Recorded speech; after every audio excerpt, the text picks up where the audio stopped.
Hello, and welcome to another episode of Social Workers Rise. It is your host, Catherine, here. If you don't know who I am an LCSW based out of Southern California. I do therapy, coaching. Oh my gosh, I have so many. Speaking, I have a couple books out, and clearly, I have a podcast. So, welcome to the Social Workers Rise podcast, where we talk about everything social work from micro to macro. Today, if you are feeling a little stressed out, a little burnt out, and like you need a reset, you need some energy, you need to figure out how to manage the stress from your crazy job, then this is the episode for you. We are here with Anthony Briseno, who is a personal trainer, nutritionist, and entrepreneur. Welcome to the podcast, Anthony. Thanks for having me. Yeah, I'm excited to hear your story. You have a really powerful story around just your personal journey with entrepreneurship and utilizing exercise to manage stress. Can you tell us a little bit first about who you are and what you do? So yeah, my name's Anthony. They call me Coach Anthony. I have a nutrition background. I got multiple certifications, at least 26 certifications in physical fitness and physical therapy as well. Been actually training since I was a little kid, since I was 8 years old. I've been working out nonstop and decided to become a coach at 2011 is when I first got into it. I started off as a marathon coach and then dipped into becoming a strength and conditioning coach after that. That's amazing. So you've been in the game for a long time. Yes. Yeah, that's great. Tell me about your story as far as you had your own business that didn't quite work out. What happened there? And then just briefly, because I know we could spend all day on that.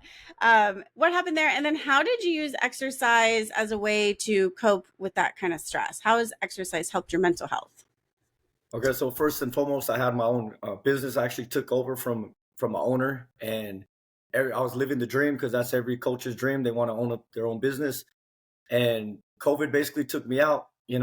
We should have been out there being essential too to get people in shape mentally, physically, emotionally, because it all ties together. We should have been on the top of the list, but unfortunately got shut down, and I got threatened to get fined a bunch of different times, and I wasn't trying to go in there. I got threatened to get arrested, and it just wasn't worth it right there. But working out for many years, it got me physically, mentally, emotionally prepared for situations like this. I mean, I wasn't in the best of hands growing up, so I chose fitness to kind of guide me into, situations like this. If I didn't have fitness, helping me out, I probably would have went different routes. I could have went the drug route. I could have been homeless.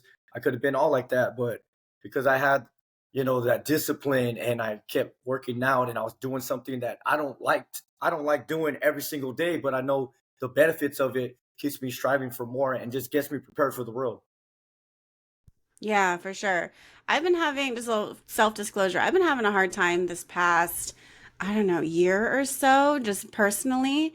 And I tried, I didn't try too many things, but I tried, I tried like going to the bars. I tried drinking. I tried, um, just like, the things that society tells us, oh, this will make you feel better.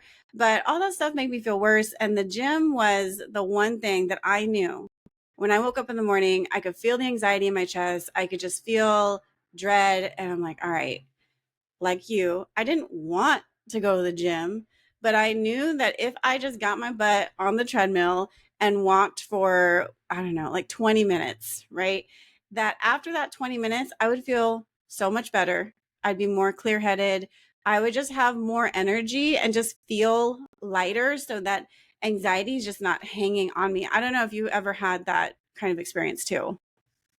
Oh, absolutely. I mean, I lost my own business. My whole life got flipped upside down. I was like, what do you do from there? You thought you finally made it in life and you owned your own business. And I mean, I got in this business kind of like you, just to help people out. So I'm helping them out in a different way, how you're helping people out, but it ties in together either way. We're both trying to, make the world better, one day at a time.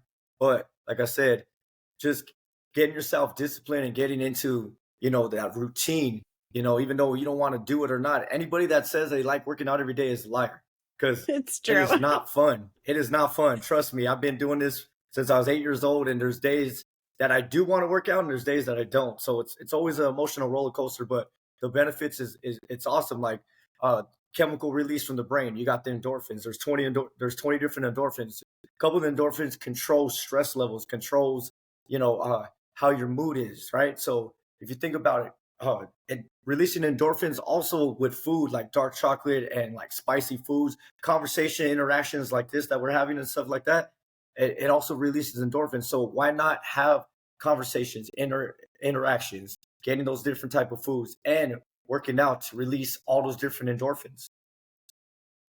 I'm gonna take notes on this. Dark chocolate. Spicy food. Spicy. Okay, so we just need to go for a jog and then come back, eat some dark chocolate and some spicy food. All right, we can do that.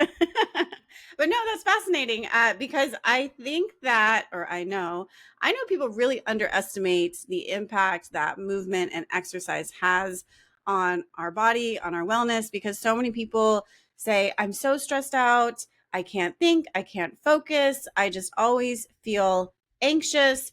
And I tell them the fastest way to feel better, even just a little bit, is through movement. Sure, it's so with the movement, you just even if it's 10, 15 minutes, everybody has 10 to 15 minutes.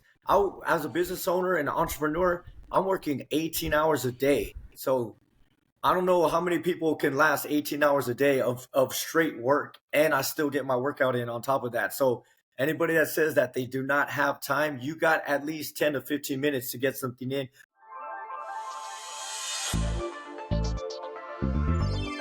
Hey, social workers, are you looking for clinical supervision or hoping to offer it? Check out Rise Directory. It's the national hub connecting associate social workers with licensed clinical supervisors, making it super easy to find your right match in your state. Head over to risedirectory.com and see how it can help you grow in your career. You know, a lot of social workers think their employer's insurance has them covered. But here's the thing, that policy is really there to protect the organization, not you. That's why I always recommend having your own coverage with a trusted organization such as HPSO. Their professional liability insurance is designed for social workers and it follows you wherever you work. It's peace of mind you just can't put a price on. Check them out at hpso.com/swrise. Go to Big Five or go to Academy or whatever stores nearby. Pick up a couple pair of weights, and you could get yourself a quick 10, 15 minute workout. Because you got to think about it, the benefits outweigh anything else. There's always pros and cons to things, right? So you work out, certain things happen. You might feel, little kinks in your arms. You might feel a little bit of pain. There might be a little knee pain right there and stuff like that. But that outweighs having high blood pressure, type 2 diabetic, and all those things tie in. So you got to think pros and cons. You might feel a little hurt right there, but push through it right there, right? Stretch out, recover, make sure you sleep, make sure you eat. And then I'd rather have this than go on this side. And then I got, doctor starts giving you prescription drugs and stuff like that and starts giving you that and giving you that. And then you start thinking, oh man, I can't believe I got to this point. But you kind of set yourself up to go right there. You got to move. As we get older, we lose muscle, we get more stiffer. So we have to move. You want to be that 70, 80-year-old person walking around the park, playing with your grandkids if you have grandkids or, younger cousins. You want to be able to move. It's all about movement. And without moving and put in that work, at least 10 to 15 minutes. If you have more time than that, put in that work. Resistance training. People just think, oh, I need weights all the time. No, you can do push-ups. You can do push-ups on the floor. You can, do it on the bed. You could do some squats. If you're not good with squats, you can hold on to the door. There's all kinds of different things. You can hold on to the wall. There's no excuses. The whole world is a playground. You could be in your room and do some workouts. So there's no excuses. Yes, yes. I would actually do this in between client sessions. So back when I worked in the office, I'd be in the office 8 hours and it would drive me crazy. So in between client sessions, I get tired. Like we're not meant to just sit in a desk all day.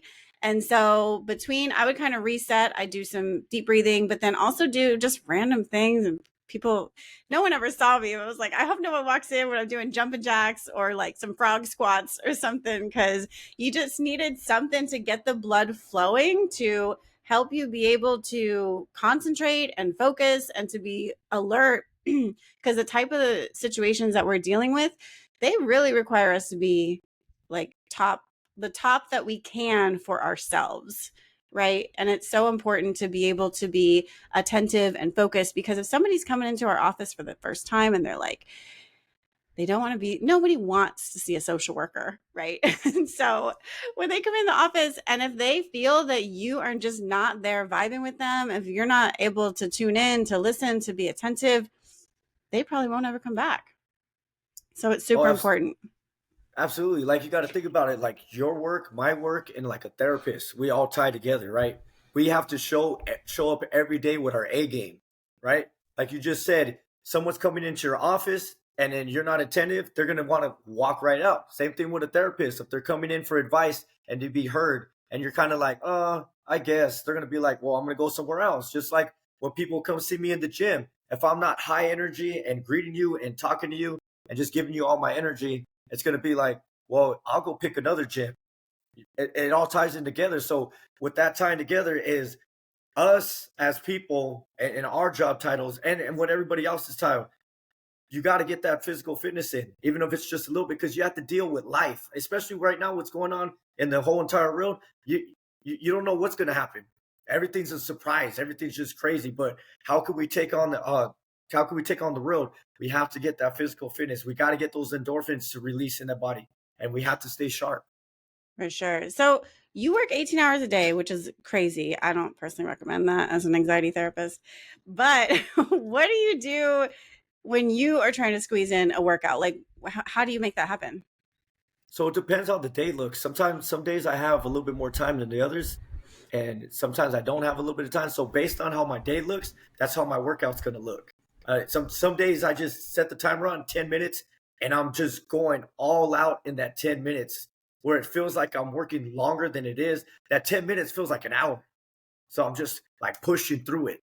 And then I feel so relieved after. I mean, during it, it sucks. I'm like, why am I doing this again? Why am I doing this again? And the demons just go in there and they start talking to you. But then the way I do it is I flip it. When the demons come and try to talk to me, I tell them, come and join the workout. Come and play. Let's get it together. I like that reframe. Love it. Yeah, for me, I will, if I have 10 minutes, I will walk around the block or jog super fast just around the block.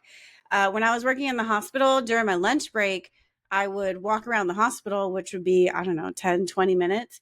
So that was always a good way to, again, just hit the reset button if I'm feeling stressed out, if I'm worried about something that's happening, or if I'm just feeling stuck on what it is that I need to do, or feeling overwhelmed with all the things that I have to get done that day. For whatever reason, just getting out of this environment of getting outside, it helps me to reset and be able to gain some clarity around what I got to do. So Oh, lots of absolutely. benefits. Oh, lots of benefits. Because you got to think about it too. It's like we have our health in our own hands. We're the ones that's responsible for our health, not anybody else. We can't put that. I mean, think about it. The food's not as great as it used to be because they're modifying it and doing all this stuff. You don't know what meats and stuff have hormones or what's really grass fed or what. So we have to battle that and stay physically fit because we have to stay on that end and stay strong because that other end we don't have control on that food unless you're growing your own stuff and you know what's going into it. So we have completely no control of that, but we have control on this side. Yep. Yeah. Nutrition is a whole nother podcast episode because it's wild. But as far as physical fitness, all right. So just to recap, listener, if you have not grabbed these gems yet, this is what it is. It's only going to take 10, 15 minutes to just hit the reset button. You can do this in your office, grab some weights, some light, I don't know. How if we're starting out, what kind of weights do you think we should get? Like how heavy? I mean, I'll start off with 10 pounds and then gradually increase. I mean, anybody could do 10 pounds, but I swear, like in a week or two, that's gonna feel super light, and then you can go 15s and 20, and just gradually progress yourself. Right there, you got to challenge yourself. Like life's challenging. Think about it. Working out is like life. There's challenging aspects of everyday life, so you got to take that into account and put it into your physical fitness. Even if it's like sitting on the wall, doing a wall sit, maybe increasing it every 20 seconds the next week. Just little things like that, you can just challenge yourself. Yeah, I used to do push-ups on my desk. Or I would do what do they do? I would do some squats or some stretching while I'm waiting for my lunch to warm up in the microwave.